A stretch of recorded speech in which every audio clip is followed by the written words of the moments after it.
আমি নাজা সরোয়ার। আমি প্রথম শ্রেণীতে পড়ি।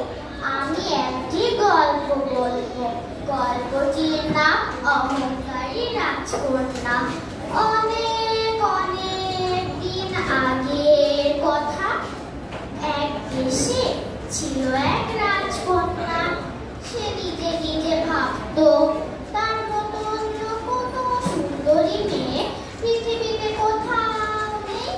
তার গায়ের রং ছিল দুধে আলতা টকটকে লাল, আর চুল ছিল একেবারে সোনালি। তাই সে ছিল ভারী অহংকারী। একদিন রাজকুমারী যখন তার রাজ্য ঘুরে বেড়াচ্ছিল, রাস্তায় সে এক বৃদ্ধা মহিলাকে ভিক্ষা করতে দেখলো। বৃদ্ধা মহিলাটির গায়ের চামড়া কুচকুচে কালো, দাঁতগুলি হলুদ, আর চুল একেবারে সাদা।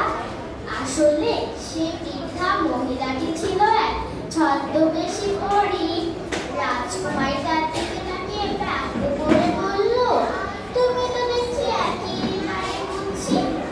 এমন বক্তব্য শুনে বৃদ্ধা মহিলাটির মনে খুব ব্যথা পেল।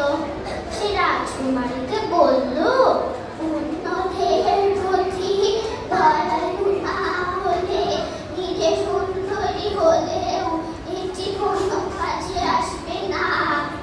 এমনটা বলে বৃদ্ধা মহিলাটি রাজকুমারীকে অভিশাপ দিয়ে বলল, তুমি শীঘ্রই তোমার সৌন্দর্য হারাবে।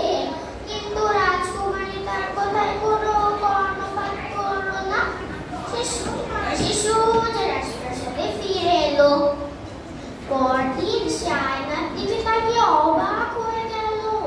সে দেখলো যে তার মুখে বিরাট একটি কুৎসিত কালো দাগ দেখা যাচ্ছে। পরদিন সে তার মুখে আরো 5টি কালো দাগ দেখতে পেল। সে উলে মুছে ফেলতে প্রাণপণ চেষ্টা করলো, কিন্তু পারল না। শেষ পর্যন্ত রাজকুমারী বুঝতে পারল যে আসলে সেই বৃদ্ধা মহিলাটিকে ব্যঙ্গ করে কথা বলার জন্য আমাকে শান্তি পেতে হচ্ছে। সে দৌড়ে আবার সে বৃদ্ধার নিকট এলো এবং বলল, দয়া করে আমাকে ক্ষমা করে দাও।